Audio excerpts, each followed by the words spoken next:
మీ మోకాల నొప్పులకు ఎటువంటి సర్జరీ లేకుండా ఎపియాన్ పెయిన్ క్లినిక్ అందిస్తున్న అత్యాధునిక చికిత్స. ప్రస్తుతం మనతో పాటు లైవ్ కాల్ అందుబాటులో ఉన్నారు డాక్టర్ ముఖర్జీ గారు. ఒకసారి డాక్టర్ గారితో మాట్లాడదాం. నిజంగానే కరోనా కేసులు పెరిగాయా? పెరగడానికి కారణం ఏంటి? ఇది సీజనల్గా వచ్చే డిసీజీనా, లేకపోతే గతంలో మనం చూసినట్లు ఒక పానిక్ సిచ్యుయేషన్ ఏమన్నా మళ్ళీ రాబోతోందా? ఇది ఎంతవరకు డేంజర్ బెల్స్ సిగ్నల్స్ ఏమన్నా మోగుతున్నాయా? మళ్ళా ప్రపంచవ్యాప్తంగా కేసులు పెరగడానికి రీజన్ ఏంటి? ఇవన్నీ కూడా డాక్టర్ గారితో మాట్లాడి మన డౌట్స్ అన్ని క్లారిఫై చేసుకుందాం. డాక్టర్ గారు నమస్తే అండి. నమస్తే డాక్టర్ గారు చెప్పండి, అంటే కేసెస్ ఇప్పుడు పెరిగాయి అనేది అయితే పక్కా కరెక్ట్ అండి. అది మీడియా సృష్టి అని కొంతమంది అంటున్నారులే, కానీ మీడియా సృష్టి ఏమి కాదు. నిజంగానే కేసెస్ రైజ్ అయ్యాయి. బట్ ఏంటంటే లాస్ట్ ఇయర్తో కంపేర్ చేసినప్పుడు ఇయర్ ఎందుకు పెరిగాయి అనేది ఒక పాయింట్. నెక్స్ట్ ఇదేమన్నా సీజనల్ డిసీజా? డిసెంబర్ నుంచి జూన్ మధ్యలో ఈ కేసులు పెరుగుతాయి, ఈ వైరస్ ఈ టైంలో ఎక్కువ వస్తుందని అంటున్నారు. అది ఎంతవరకు నిజము? కేసెస్ పెరిగి డేంజరస్ సిచ్యువేషన్లోకి ఏమన్నా వెళ్తామా, లేకపోతే ఇంతటితో తగ్గే అవకాశాలు ఉన్నాయా? డాక్టర్ గారు మొత్తం ఎక్స్ప్లెయిన్ చేయరా ప్లీజ్. అంటే కేసెస్ పెరిగిన మాట వాస్తవమే, పెరుగుతున్న మాట వాస్తవమే. ఎందుకు పెరుగుతున్నాయి అని అంటే ఒక JN1 లో సబ్ వేరియంట్స్ వస్తున్నాయి. వేరియంట్ మనం చూసుకున్నట్టయితే ఆల్ఫా చూసాము, డెల్టా చూసాము, ఆ తర్వాత ఒమిక్రాన్ చూసాము. ఒమిక్రాన్ లో మనకి సబ్ వేరియంట్స్, అనేక సబ్ వేరియంట్స్ వస్తున్నాయి. ఆ సబ్ వేరియంట్స్ లో JN1 అనేది ఒక ప్రధానమైన సబ్ వేరియంట్. ఇది సుమారుగా డిసెంబర్ 2023లో బయటకు వచ్చింది. చాలా వరకు ఇదే డామినేట్ చేసుకుంటూ పోయింది. ఎందుకు డామినేట్ చేసుకుంటూ పోయిందంటే ఎప్పుడైతే ఒక వైరస్ మన ఇమ్యూనిటీని దాటి మన ఎఫెక్ట్ చేయగలదో అలా వచ్చినప్పుడు మనకి అది పెరుగుతూ పోతుంది అనమాట. సో ఆ విధంగా మనకి JN1 మిగతా వేరియంట్స్ ని కాదని ముందుకు వెళ్ళిపోయింది. అయితే అప్పటి నుంచి ఉన్న వైరస్ ఇప్పుడు ఈ సంవత్సరం దాని మీద ఇంట్రెస్ట్ ఎందుకు పెరిగిందంటే సింగపూర్ లోను, హాంకాంగ్ లోను కేసెస్ పెరిగినాయని వాళ్ళు చెప్పటం, చైనాలోను, తైవాన్ లో కూడా కేసెస్ పెరిగినాయని చెప్పడంతో పాటు హాంకాంగ్ లో వాళ్ళు ఏం చెప్పారంటే ఒక 31 మంది సీరియస్ గా ఉన్నారు, లేకపోతే మరణించారు అని చెప్పారు. అంటే వాళ్ళలో మరణించిన వాళ్ళు తక్కువే, కానీ మరణించిన వాళ్ళు ప్లస్ సీరియస్ గా ఉన్న వాళ్ళు కలిపి ఎక్కువగా ఉండటాన్ని ప్రపంచవ్యాప్తంగా కొంత భయభ్రాంతికి గురి చేసింది. అలా మళ్ళీ ఉన్న మరణాలు పెరుగుతున్నాయా అన్న భయం ఒకటి మొదలైంది. తర్వాత ఏమైందంటే ఇండియాలో టెస్ట్ చేయడం మొదలు పెట్టినప్పుడు మొదటగా ఎవరికి టెస్ట్ చేస్తారంటే హాస్పిటల్లో అడ్మిట్ అయిన వాళ్ళకి టెస్ట్ చేస్తారు. అడ్మిట్ అయ్యి ఆల్రెడీ సీరియస్ గా ఉన్న వాళ్ళకి టెస్ట్ చేస్తారు. సో అలా చేయడం వల్ల ఆ సీరియస్ గా ఉన్న వాళ్ళలో కొంతమందికి పాజిటివ్ రావడం, ఆ పాజిటివ్ ఉన్న వాళ్ళలో ఆల్రెడీ సీరియస్ గా ఉన్నారు కాబట్టి కొంతవరకు మరణాలు ఒక 2-3 కనపడటం జరిగింది. సో ఇది మనం బయట జనరల్ పబ్లిక్ కి చేస్తుంటే అంత డేంజరస్ కనపడేది కాదు. ఎందుకంటే ఎక్కువ మందికి పాజిటివ్ వచ్చినా కూడా చాలా తక్కువ మంది అడ్మిట్ అవ్వడం అనేది మనం చూసేవాళ్ళం. కానీ ఇప్పుడు అట్లా చేయట్లేదు కదా. ఎక్కువ సిక్ గా ఉండే వాళ్ళకి చేసినప్పుడు కొన్ని మరణాలు సంభవించే అవకాశం ఉంటుంది. అది కోవిడ్ వల్ల కాకపోయినా దాంతో ఉన్న కోమార్బిడిటీస్ వల్ల వచ్చే అవకాశం ఉంటుంది. ఉదాహరణకి ఇనిషియల్ గా మహారాష్ట్రలో చనిపోయిన ఒక అబ్బాయికి నెఫ్రాటిక్ సిండ్రోమ్ అని కిడ్నీకి సంబంధించిన సమస్య ఉంటుంది. అతను బాగా సివియర్ గా ఉన్నప్పుడు మనకు ఒకసారి కోవిడ్ ఇన్ఫెక్షన్ టెస్ట్ చేసి చూస్తే అది పాజిటివ్ వచ్చింది. అంతేగాని అతనికి కోవిడ్ వల్ల సివియారిటీ రాలా. సివియర్ గా ఉన్న అతనికి మనం టెస్ట్ చేసాం.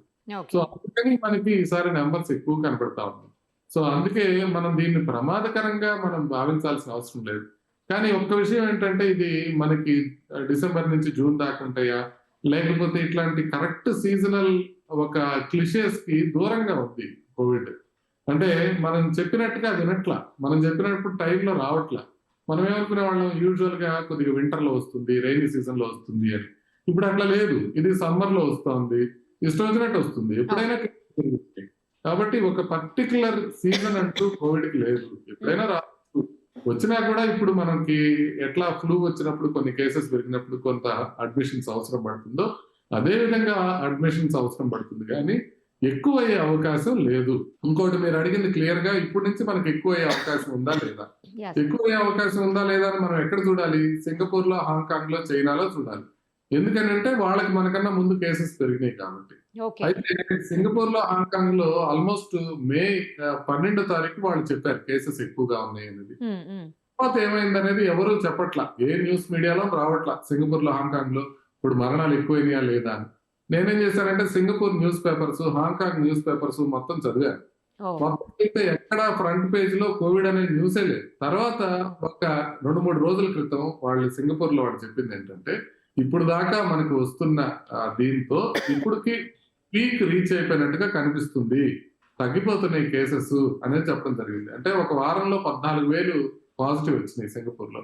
హాంకాంగ్ లో చూసుకుంటే టెస్ట్ పాజిటివిటీ పర్సెంటేజ్ 11 నుంచి 13% వరకు వచ్చింది. అక్కడి నుంచి కొంత మేరకు తగ్గటం బిగినాయి అనేది తెలుస్తా ఉంది. అదేవిధంగా చైనీస్ వార్తా సంస్థ కూడా నిన్న కాదు ఇవాళ డిక్లేర్ చేశారు. వాళ్ళు కూడా ఆల్రెడీ వచ్చిన కేసెస్ పీక్ రీచ్ అయిపోయినట్టు మాకు అనిపిస్తోంది, తగ్గటం బిగినైనట్టు మాకు అనిపిస్తోంది. కాబట్టి కొంత కేసు లోడ్ పెరిగినా, కొంత నెంబర్లు పెరిగినా కూడా అది మనం టెస్టులు పెంచడం వల్ల అవుతుంది కానీ మనం ఏదో ఒక రకంగా మళ్ళీ పాండమిక్ అవుతుందని కానీ లేకపోతే ఎక్కువగా వ్యాప్తి చెందుతుందని కానీ మనం భావించాల్సిన పని లేదు.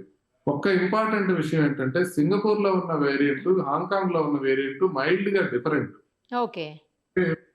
రెండు JN1 సబ్ వేరియంట్స్ అయినప్పటికీ హాంకాంగ్ లో ఉన్నది ప్రధానంగా XBB అనే వేరియంట్, దాని నుంచి NB 1.8.1 అనేది వస్తుంది. సింగపూర్ లో ఉండేది ఏంటంటే LF7 అనేది వస్తుంది. NB 1.8.1 అనేది 2 కంట్రీస్ లో ఉంది. కాబట్టి కరెక్ట్గా ప్రభుత్వం తరపున చూడాల్సింది ఏంటంటే కొత్త వేరియంట్ ఏదైనా వచ్చే అవకాశం ఉందా, అదేమన్నా ప్రమాదకరంగా మారే అవకాశం ఉందా చూసుకోవాల్సిందే. కానీ ఇప్పుడు దాకా ఉన్న దాఖలాల ప్రకారం ఇన్సకాగ్ అనే మన గవర్నమెంట్ సంస్థ చేసిన పరిశోధనల ప్రకారం కూడా ఇది JN1 వేరియంటే, ఇది ఒమిక్రాన్ సబ్ వేరియంటే, దీనివల్ల బాగా ప్రమాదమయ్యే అవకాశాలు చాలా చాలా చాలా తక్కువ. సార్ డాక్టర్ గారు ఒక విషయం క్లియర్గా చెప్పండి. ఇప్పుడు మళ్ళీ శానిటైజర్స్ లేకపోతే మాస్కులు వేసుకోవటం, లేదు అంటే ఎవరైతే ప్రెగ్నెంట్ ఉంటారో వాళ్ళు కానీ, చిన్న పిల్లలు, లేదు ఇతర ప్రాబ్లమ్స్ తోటి ఉండేవాళ్ళు, కోమార్బిడిటీస్ అంటాం కదా, అలాంటి వాటితో ఉండేవాళ్ళందరూ మళ్ళీ జాగ్రత్త పడాల్సిన అవసరం ఉందా? అలాగే వేరే దేశాలకు వెళ్ళినప్పుడు ఎలాంటి జాగ్రత్తలు తీసుకోవాలి? అంటే జాగ్రత్తగా ఉండాల్సిన అవసరం ఎప్పుడు ఉంది. అంటే కోవిడ్ కాకపోతే ఫ్లూ కాకపోతే బర్డ్ ఫ్లూ, ఏదో ఒక వైరస్ మనకి తగులుతూనే ఉంటాయి. కాబట్టి కొంత శానిటేషన్, బేసిక్ హైజీన్ పాటించడం అనేది ఎప్పుడు అవసరం. ఇకపోతే మాస్క్లు ఎవరు పెట్టుకోవాలి అని అంటే మనకి ఎవరికైతే జలుబు చేసిందో వాళ్ళ వరకు మాస్క్ పెట్టుకుంటే చాలు, వాళ్ళు స్ప్రెడ్ చేయకుండా ఉంటే చాలు. మొత్తం ప్రజానికం అంతా మాస్కులు పెట్టుకోవాల్సిన అవసరం ఏం లేదు. ఒకవేళ జలుబు చేసింది, మీకు కోవిడ్ కాదో తెలియదు కాబట్టి కొంత ఐసోలేట్ అయి ఉంటే కొంతకాలం మీరు కంఫర్టబుల్ గా ఉంటే ఆ తర్వాత మీరు బయటకు రావచ్చు, అదేం ప్రాబ్లం లేదు. ఇకపోతే పిల్లల విషయానికి వస్తే పిల్లలు విధిగా ఏమి జాగ్రత్తలు తీసుకోవాల్సిన అవసరం ఏం లేదు. ప్రెగ్నెంట్ లేడీస్ కానివ్వండి, లేకపోతే బాగా ఏజ్డ్ గా ఉండి మల్టిపుల్ కోమార్బిడిటీస్ ఉన్నవాళ్ళు, అంటే బీపీ, షుగర్, కొలెస్ట్రాల్ కాకుండా గుండె జబ్బులు, కిడ్నీ జబ్బులు, క్యాన్సర్లు, HIV ఇలాంటివి ఉన్నవాళ్ళు మాత్రం కొంత కేర్ఫుల్ గా ఉండాల్సిన అవసరం ఉంది. ఎందుకంటే మనకి ఇంకా ఇవాల్వింగ్ సిచ్యుయేషన్ ఉంది కాబట్టి, ఇంకా కంప్లీట్ గా దీనికి మనకు దాఖలాలు తెలియదు కాబట్టి ఏ రకంగా మూవ్ అవుతుందో కొంచెం జాగ్రత్తలు తీసుకుంటే తప్పేం లేదు. అంటే ముందు వరుసలో ఎప్పుడు కూడా సీరియస్ రిస్క్ ఉన్న వాళ్ళు ఉండకూడదు అని నేను అనేది. మామూలుగా యూత్ అందరూ మామూలుగానే ఎదురుకి తెచ్చుకుంటూ ఉంటారు దాన్ని ముందుగా బయట తిరిగి. బట్ బాగా ఏజ్ ఎక్కువ ఉండి మల్టిపుల్ కోమార్బిడిటీస్ ఉన్నవాళ్ళు, ఇప్పుడు మనం గమనిస్తాం, కొంచెం కిడ్నీ ప్రాబ్లం ఉండి, హార్ట్ ఫెయిల్యూర్ ఉండి ఎంత ఉన్నవాళ్ళు, చాలా జాగ్రత్తగా ఉన్నవాళ్ళు చిన్న జలుబు చేసినా కూడా వాళ్ళకి ప్రమాదం అవుతుంది. ప్రాబ్లం అవుతుంది.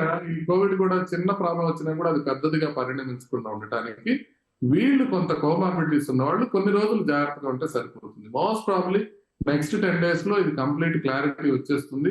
మోస్ట్ 90% ఇదేమీ ప్రమాదం కాదు అనేది, ఇక దీన్ని మళ్ళీ ఫర్దర్ గా చెక్ చేసుకోవాల్సిన అవసరం లేదనేది మనకి తెలిసే అవకాశం. వేరే కంట్రీస్ వెళ్ళేటప్పుడు అంటే టూరిస్టులు ముఖ్యంగా వాళ్ళు కొంచెం జాగ్రత్తగా, హాంకాంగ్ వెళ్లే వాళ్ళు మాత్రం కొంచెం అక్కడ వాళ్ళు మాస్క్ ని కొంత మ్యాండేట్ చేసినట్టుగా కనబడుతుంది. ఎక్కడెక్కడికి సార్? హాంకాంగ్, సింగపూర్, ఇంకా తైవాన్, చైనాలో ఇంకా అంత ఆంక్షలు లేవు. కానీ హాంకాంగ్, సింగపూర్ మాత్రం కొద్దిగా ఆంక్షలు పెట్టారు.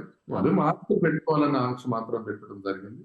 అందుకని కొంత మాస్క్ ధరించి వెళ్తే సరిపోతుంది. పాతకాలంలో సర్టిఫికెట్ ఏమైనా ఉంటే కోవిడ్ సర్టిఫికెట్ తీసుకెళ్తే సరిపోతుంది. వాళ్ళు ఏమి ఇన్సిస్ట్ చేయట్లా, ఎయిర్పోర్ట్స్ లో కూడా ఏమి ఇన్సిస్ట్ చేయట్లా. Okay okay.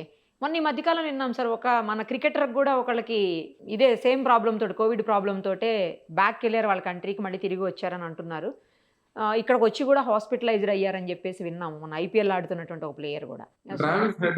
ట్రావిస్ హెడ్ గారు వెనక్కి వచ్చి ఒక హాఫ్ సెంచరీ బాదారు. సేఫ్ గా ఉన్నారు, ఏం ప్రాబ్లం లేదు. అదేవిధంగా శిల్పా శిరోద్కర్ గారికి కూడా వచ్చిందని విన్నాం వార్తలు. బట్ ఏం ప్రమాదం కావడం, అది నేను నార్మల్ గా ఉండి కొద్దిగా ఇన్ఫెక్ట్ అయిన వాళ్ళకి ఏమి డేంజర్ అవ్వట్లేదు. సో ఏం భయపడాల్సిన అవసరం ఏం కనపట్లేదు. కాబట్టి పానిక్ అయిపోయి ఏదో జరిగిపోతుందనే టెన్షన్ అయితే అవసరం లేదు. అలాగే ప్రాణాల మీదకి వచ్చే పరిస్థితులు కూడా లేవు కదా సార్? ఆక్సిజన్ అవసరం పడేటువంటి సిచ్యుయేషన్స్ అయితే లేవు కదా, సాచురేషన్స్ పడిపోయి? అవసరం 99% ఉండదు. అసలు ఏం భయపడాల్సిన అవసరం లేదు. రిలాక్స్ గా ఉండండి. కొన్ని రోజుల్లో నెక్స్ట్ 10 days లోనే ఈ హైప్ అంతా తగ్గిపోతుంది, ఏం ప్రమాదం ఉండదు అనే విషయం మనకి క్లియర్ గా తెలిసే అవకాశం ఉంది. థ్యాంక్ యూ సార్, చాలా డౌట్స్ ని క్లారిఫై చేశారు. ఏదైతే పానిక్ అవుతారో ఆ పానిక్ అవ్వాల్సిన అవసరం లేదని, అలాగే మరో 10 రోజుల్లో క్లియర్గా ఇది అసలు ఏంటి, ఎన్ని రోజులు ఉంటుంది, తగ్గిందా లేదా అన్నీ కూడా క్లారిటీ వచ్చే అవకాశం ఉంది. కాబట్టి let us wait sir. Thank you so much. Suman టీవీలో మీ పర్సనల్ అండ్ బిజినెస్ ప్రమోషన్స్ కోసం కింది నెంబర్కి కాంటాక్ట్ చేయండి.